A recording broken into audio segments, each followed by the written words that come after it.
failure, which we have previously mentioned, diabetes as a chronic disease is also very highly prevalent here in Southeast Asia. As you can see, Southeast Asia is one of the regions with one of the highest prevalence of diabetes. 1 in 12 people living here in this part of the world, in Singapore and Philippines, have the issue of diabetes. So as you can see in the next slide, the heart failure story closely mirrors that of the diabetes. The prevalence of heart failure in Southeast Asia is very high when you compare to other regions, such as in the United States, in Europe, and other parts of the world. So somehow this heart failure story and our diabetes story seems to, be the consistent in Southeast Asia for reason unknown that we're not exactly sure. Both chronic disease are highly prevalent in this part of the world. And like in previous speaker has mentioned, it affects our younger patient as well. And when you look at the comparison between the heart failure patient in 2 different registries, the heart failure action, which mainly from the United States, and the Asian heart failure registry, something very localized in here in Asia, looking at 11 different regions from Asia. Again, we see this very worrying trend among the heart failure patient in the Western cohort of patient and among the Asian cohort of patient. It's very clear cut that the white patient, which we take that as a reference in this study, has a much lower prevalence of or comorbidity of diabetes when compared with the Chinese, the Indian, the Malay patient, which are studied in the Asian heart failure registry. So our Asian patient, when they have heart failure, they have a much higher comorbidity of diabetes. And then the next question we'll all ask is, does it really matter that our heart failure patient have diabetes? Does it make an impact? And the answer is unfortunately yes. In our Southeast Asian patient, with heart failure, which are more likely to have diabetes, the presence of diabetes in our heart failure patient actually confer a higher risk of cardiovascular mortality and or heart failure hospitalization. That is to say that the combination of heart failure and diabetes is bad. Already in a heart failure patient, which previously had mentioned, the prognosis is bad.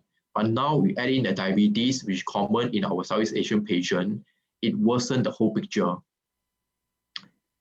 And to make matter worse as well, it doesn't matter what form of diabetes, what form of heart failure they have, whether it's heart failure with reduced ejection fraction or heart failure with preserved ejection fraction, which are 2 distinct different types of heart failure. The presence of diabetes make it worse in both types of heart failure. And just to now switch back a little bit to diabetes guideline, which we have the latest guideline from 2019 from European side. For many years, for the treatment of diabetes, we have been using the metformin, a very old drug that has been around for many years but very effective against diabetes. That has been the first line drug for many years. But in more recent guideline, example in 2019, the guideline has totally changed in diabetes. So for the first time, a new drug, the SGLT2 inhibitor that we've been mentioning today, multiple times, which Dapagliflozin is one of them, has been now approved as a first-line drug in patients which we think that have a high risk for cardiovascular event in the setting of diabetes. So for now, for the first time, we have a new guideline showing us that it is not necessary to use metformin, but it's okay and it's reasonable to use the SGLT2 inhibitor as a first-line drug to reduce the cardiovascular event in a type 2 diabetes patient. But there comes an issue.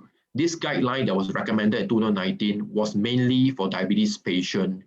There remained a question, is our patient without diabetes, are they going to benefit equally from SGLT2 inhibitor? Because we have to remember that the SGLT2 inhibitor was first designed as a type 2 diabetes drug. And from the data we have from the different SGLT2 inhibitor trial in type 2 diabetes patients, consistently it's shown that in the range of in the 20s to about 30-something% reduction, the use of this class of drug in type 2 diabetes patients was associated with a reduction in heart failure hospitalization. And driven by this positive kind of trend that we see in all these type 2 diabetes trial, that was the rationale for planning the Dapa HF trial, which was already previously mentioned by a previous speaker. So to summarize it again, the Dapa HFrEF trial was a trial looking at close to 5,000 patients, looking at the use of Dapagliflozin, an SGLT2 inhibitor, a type 2 diabetes drug. Now we are using it for the indication of chronic heart failure with reduced ejection fraction, regardless of the status of diabetes. And previously mentioned by the previous speaker, these are very typical kind of patient that we recruited in the trial. They are in the mid-60s, and very typical of heart failure trial and heart failure registry. What I want to point out in this slide is look at the Asia Pacific region. We have slightly more than 20% of patients in the trial, which is from the Asia Pacific region. So this is quite important because now we do know that in this trial, about 1 in 5 patients of Asia. And just to remind everybody again about the trial result, overall, the primary endpoint, which was a reduction in cardiovascular death or heart failure hospitalization or the urgent heart failure visit, was reduced in the magnitude of relative risk reduction of 26%. And when you look at a different region again, considering Asia, this 26% was preserved in the Asia region. There was no evidence to suggest that in Asia, our patients do not benefit from this class of drug. In fact, if anything, Dapagliflozin seems to have a stronger effect in an Asia region. You can look at hazard ratio is 0.65. That is the relative risk reduction of 35%. And the other question that we always ask ourselves, why do we need more drug? Heart failure patients, most of them are already taking a combination of 3 to 4 different drugs. Why adding more drug to this group of patients? As you can see, despite the evidence-based drug that we have for heart failure patients, the mortality still remains very high.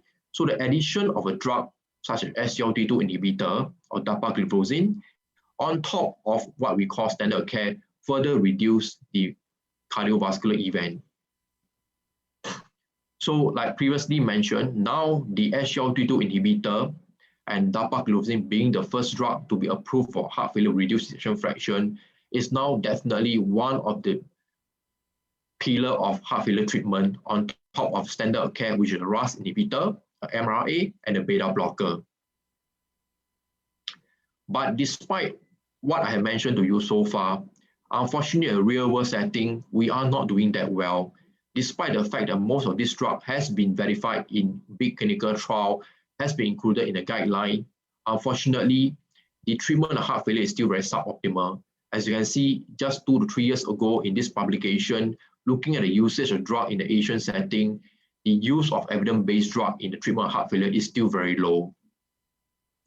And these are some of the factors that may influence the adoption of drug therapy in heart failure. As you can see here, it's mainly tolerability, affordability, how familiar are we with the drug, and how adaptable are we, what I call clinical inertia. And obviously, I'll go through with you the next few slides, some of the reasons why an SGLT2 inhibitor will be a good drug to be used in the treatment of reduced ejection fraction. The first is dosing. As you can see, in terms of dosing, the SGLT2 inhibitor have an advantage in that it is only a single dosing compared to other heart failure drugs. And importantly, there's no need for titration. Most heart failure drugs, you need to titrate them. Whereas in SGLT2 inhibitor, usually we start at 10 milligram and we just leave it at 10 milligram. There's no need for titration. So that makes the dosing very, very convenient. What about tolerability in Asian patients? This is looking at a study in Singapore, which we did in the National Heart Center and was presented in the European Society of Cardiology recently. It showed that in our patient heart failure, the combination of heart failure drugs such as ARNI and SGLT2 inhibitor was generally very well tolerated by Asian patients, with about 95% of patients being able to continue the medication. So in terms of tolerability, not an issue in our Asian patient. And cost, always a big factor in the choosing of the drug and the adoption of the drug. So when it comes to cost, as we know, Southeast Asia, depending on which country we live in, the GDP can be quite different. So cost is always an issue in some country. And even in this country as Singapore, where the GDP is high, cost is also a big issue for us as well. But unfortunately, I'm just showing you here some of the cost effectiveness study for some of the drugs, such as sacubitril/valsartan, one of the more recent drugs that we use for heart failure as well. despite the very good clinical result that we have with the drug, unfortunately, the cost is quite prohibitive. And some of the cost effectiveness study done in Thailand and Singapore in Southeast Asia found the drug not to be cost effective. So I think in that sense, some of the drugs like SGLT2 may have an advantage, given that the cost is definitely much more less than some of the more expensive drugs, such as sacubitril valsartan.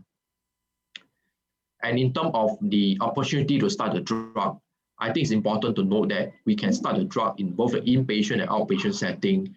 And fortunately for us, SGLT2 inhibitor, we can start the drug very conveniently in the outpatient setting, not just in the specialized clinic, but also in the GP and in the primary care setting. And they will have a lot of experience using this drug because of the previous experience with diabetes, not like some other heart failure drug. It's mainly reserved for the very tertiary center. So to conclude, I think the Asian setting and globally, the option that we have for drugs for reduced ejection fraction heart failure has really increased over the last 10 years. And we always remember, despite the modern medical therapy, the mortality and morbidity still remains very high for heart failure. So every effort we should take to so-called optimize the medicine and to initiate early after the worsening heart failure. So after careful medical consultation, the consideration of SGLT2 inhibitor Dapagliflozin can be considered, as I previously mentioned, in terms of efficacy, dosing, safety profile, cost, and being familiar with the drug. It all makes sense to start the drug early. Thank you.